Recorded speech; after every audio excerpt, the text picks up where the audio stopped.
TAT secondary ગણિતની અંદર ધોરણ 10નું જે ચેપ્ટર નંબર 14 સંભાવના એ વિડીયોમાં આપણે જોવાનું છે. તો આપણે સ્ટાર્ટ કરીએ. તો સંભાવનાની અંદર પહેલું છે સમસંભાવી અથવા સૈદ્ધાંતિક સંભાવના કોને કહેવાય. તો સમસંભાવીનો મતલબ શું થાય એ સમજીએ. તો સમસંભાવી, સમ એટલે સમાન, સમનો મતલબ શું થશે? સમાન. અને સંભાવી પરિણામો એટલે કે સમાન હોય તેવા પરિણામો.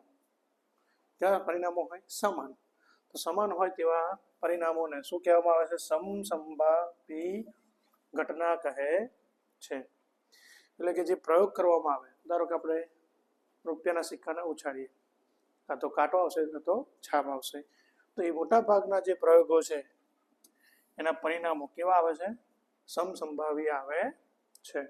બરાબર. એટલે આપણે અહીં આગળ નાની વસ્તુની સંભાવના શોધીએ, કારણ કે મોટી વસ્તુ માટે શોધવા જઈએ તો વ્યવહારોમાં કેવું પડે? ખર્ચાળ પડે.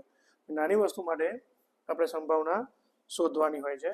તો હવે સંભાવના વિશે જોઈએ આપણે. આની અંદર યાદ રાખવાનું છે સમસંભાવીનો મતલબ શું થાય, બસ બીજું કઈ જરૂર છે નહીં. હવે ખાસ જરૂરી કે સંભાવનાની સૌપ્રથમ વ્યાખ્યા કોને આપી હતી. તો યાદ રાખવાનું છે કે સંભાવનાની સૌપ્રથમ વ્યાખ્યા 1795 યાદ રાખજો, પિયર સિમોન્સ લાપ્લાસે આપી હતી. બરાબર. કોને આપી હતી? પિયર સિમોન્સ લાપ્લાસે.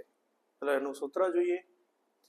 તો સંભાવનાને આપણે ધારો કે કોઈ ઘટના એ છે, તમે એને પી ઓફ ઈ વડે પણ દર્શાવી શકો. આપણે આગળ પી ઓફ એ વડે લઈએ તો એનું સૂત્ર શું થાય? પી ઓફ એ બરાબર ઘટના એ માટે સાનુકૂળ પરિણામોની સંખ્યા ભાગ્યા પ્રયોગના તમામ શક્ય પરિણામોની સંખ્યા અથવા ઉદ્ભવતા પરિણામોની સંખ્યા ભાગ્યા કુલ પરિણામોની સંખ્યા. આવું આપણે લખી શકીએ છીએ એનું સૂત્ર. એને ટૂંકમાં લખવું હોય તો પી ઓફ ઈ બરાબર આર બાય એન આવું લખી શકીએ. શું લખી શકીએ? પી ઓફ ઈ બરાબર આર બાય એન. આર એટલે ઉદ્ભવતા પરિણામો અને એન એટલે કુલ પરિણામો. આ યાદ રાખવાનું છે. ત્યારબાદ ચોક્કસ ઘટનાની સંભાવના કેટલી હોય છે? 1. ચોક્કસ એટલે કઈ ઘટના? નિશ્ચિત ઘટના. એનું ઉદાહરણ લઈએ કે સૂર્ય પૂર્વમાં ઉગે છે. પ્લસ કઈ ઘટના છે કે ચોક્કસ. તો ચોક્કસ ઘટના હોય ત્યારે એની સંભાવના કેટલી જોવા મળે છે? 1 જોવા મળે છે. અને જો ઘટના અશક્ય હોય એટલે ક્યારે ન બને તો એની સંભાવના કેટલી હોય છે? 0 હોય છે. એટલે અશક્ય ઘટનાની સંભાવના 0 હોય. એવું કહેવામાં કે સૂર્ય ઉત્તરમાં ઉગે છે તો એ શક્ય નથી, તો એની સંભાવના કેટલી થઈ જાય? 0. એટલે અશક્ય ઘટનાની સંભાવના કેટલી થાય છે? 0. હવે યાદ રાખવાનું છે કે કોઈ પણ ઘટનાની સંભાવના 0 કે તેથી વધુ અને 1 કે તેથી ઓછી અથવા અનૂન્ય હોય છે. એટલે યાદ રાખવાનું કે 0 થી 1 ની વચ્ચે, 0 પણ હોઈ શકે 1 પણ હોઈ શકે, એની વચ્ચેની હોઈ શકે.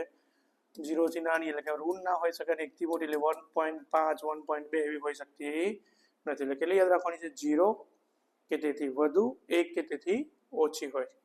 તો અહીંયા આગળ આપણે દર્શાવીએ કે કોઈ ઘટના એ માટે પી ઓફ એ 0 કરતા વધુ અને 0 જેટલા, એટલે કે 0 less than equals to P of A less than equals to 1. આ યાદ રાખવાનું છે. એટલે આ રીતે તમારે MCQ આવી શકે. અહીં આગળ આપણે ચેન્જ કર્યું છે 1 greater than equals to P of A greater than equals to 0. એનો મતલબ એક જ થાય છે કે પી ઓફ એ 1 કરતા નાના 1 જેટલા અને 0 કરતા મોટા અને 0 જેટલા છે. હવે જે ઘટનામાં દરેક પ્રયોગનું માત્ર એક જ પરિણામ આવે, કેટલું પરિણામ આવે? એક જ, તો એને કઈ ઘટના કહેવામાં આવે? પ્રાથમિક ઘટના. અને પ્રયોગની તમામ જે પ્રાથમિક ઘટનાઓ છે, તમે પ્રયોગ કરો છો એની અંદર જે પ્રાથમિક ઘટનાઓ આવે છે એની સંભાવનાનો સરવાળો કેટલો થાય છે? 1 થાય છે. તો આ બેઝિક ઇન્ફોર્મેશન હતી સંભાવના વિશે. બરાબર. પહેલું તો વ્યાખ્યા કોને આપી, પછી એનું સૂત્ર, ચોક્કસ ઘટના માટેની સંભાવના 1, અશક્ય ઘટનાની 0, એની સંભાવની ઘટનાની જે સંભાવના છે 0 થી 0 કે 0 થી વધુ, 1 કે 1 થી ઓછી હોય છે. બરાબર.